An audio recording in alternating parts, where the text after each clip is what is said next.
just sort of always enjoyed each other's passions and just getting on and trying each other's different sports.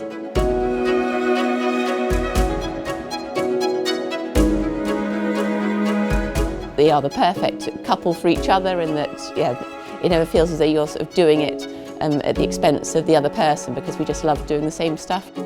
I think I'd gone early morning swimming, so I'd come back, Noel got sort of Murray ready, and just kissed him, have a nice day. It was a beautiful September morning. Off he went on his bike to work.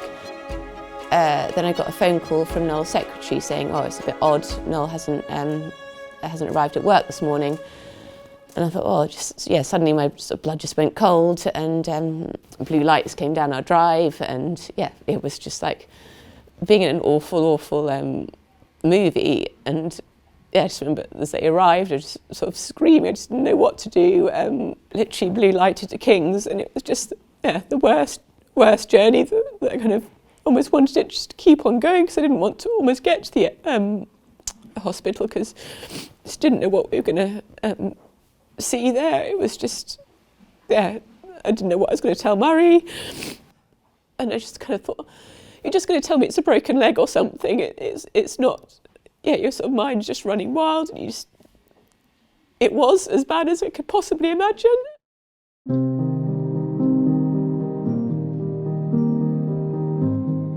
No child should be without a parent. All these emotions, all this energy, if you want to call it that, or power, kept me fighting for my life and fighting for that, to see him again, just to see him, to hug him, to kiss him, to tell him I love him, to tell him he's the best boy in the world, to see him grow up, to pass on the skills from father to son. I can tell you, when faced with life or death, the power to live, all the beauty there is in life is so immense that it drives you to stay in the fight.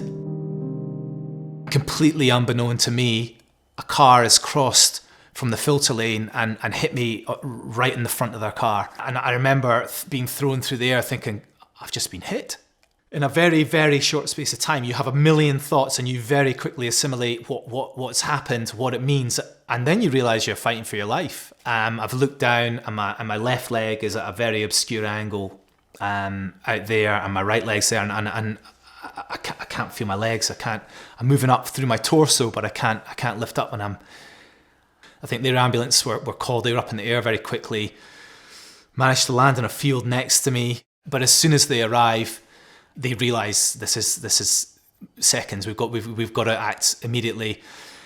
They cut 2 holes in both my chests to drain my lungs, because to release the blood in the air that was there, so that I could get some oxygen.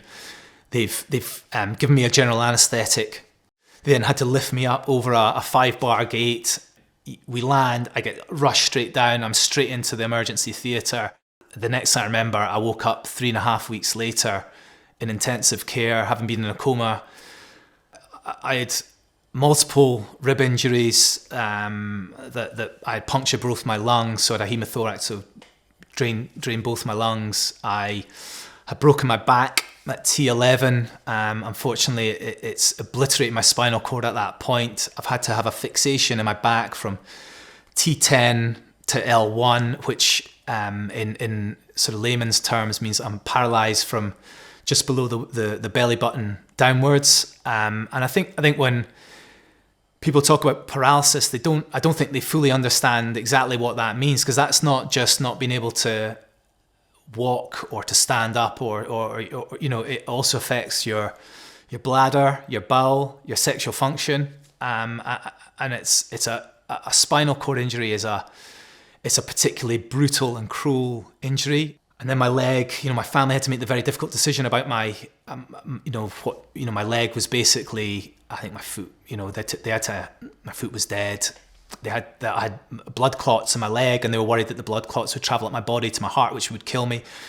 So they initially amputated my leg below the knee, but unfortunately the blood clots were still there. And then 5 days later, they then had to amputate above the knee.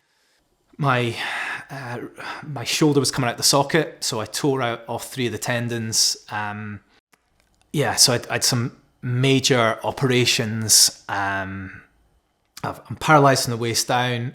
I've just had my leg amputated. I've got 150 odd stitches in my back where I've had it operated on.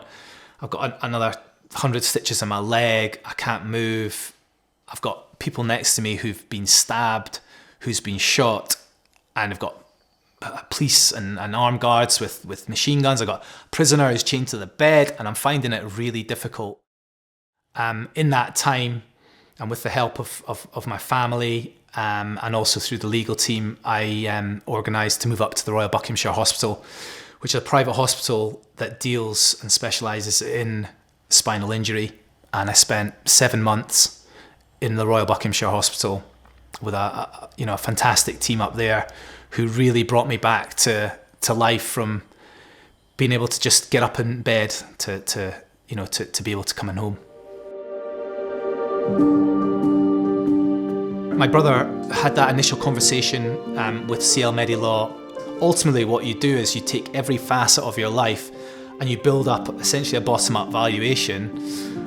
I've got my sporting life, I've got my family life, I've got daily living, I've got care, I've got equipment needs, I've got vehicles, and so you take all these sort of pillars and you build up that valuation. And I still have a mortgage to pay. I had a really great job. Worked my way up. I worked really hard up to a senior position organisation. I had a good salary. Can I go back to work? Can I not go back to work? It's been 2.5 years and I haven't gone home yet. So I'm hoping to be home in 6 months' time, which will be about 3 years since my accident.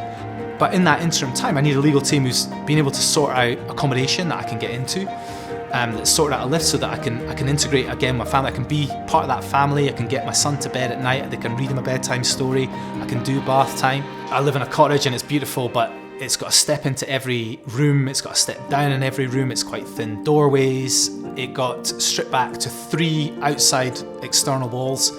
Downstairs and upstairs will be a lot more open plan living.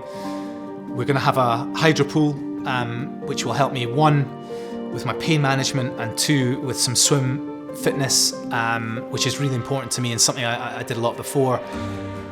We're going to get a carport as well, because when it's chucking with rain, I don't just get in a car in 20 seconds. It takes me a few minutes to get into the car, to strip the chair down, and in that time, if it's chucking with rain, it's uncomfortable, but also it could lead to nasty skin issues, etc. So you've got to be really careful with that. We're having to change the stable so that I can actually still be a part of that. So the horses are great and a part of our lifestyle. They're very therapeutic, and I love them. I've got a house in Austria, so you have to look at that aspect of things. And skiing is very much part of my life. I've skied since I was 4 years old. I've ski raced. I love skiing. I love being in the mountains. Somebody says to you, "You're never going to walk again." I'm going to walk again. Nobody in Europe had walked in an exoskeleton suit with an amputation. Well, why can't I do it? I can do that. I need the financial support and of a legal team who can then fight for my corner to say, look, he can do this. He is going to do this. And furthermore, when he's done it, we're going to send you some video evidence of what people can achieve. And people say to me, "Oh, what's it like stand up?" But it's normal. It's what I've done for 43 years prior to an accident. It's not, that is a quality of life that I'm not willing to sacrifice. That I could do, prior to the accident, I could run, I could walk, I could sprint, I can do, so why shouldn't I be able to do that again? And that's that's a fight for my legal team to convey my thoughts, to convey my motivation, to convey my push to try and do that. The reality of my situation is shit. It's difficult. It's challenging. Every day presents a challenge, but you've got to move on from it. You've got to be strong, and you've got to get on and love life and enjoy life and see the beauty in stuff. But it's not easy. Yeah, and that's my journey, really.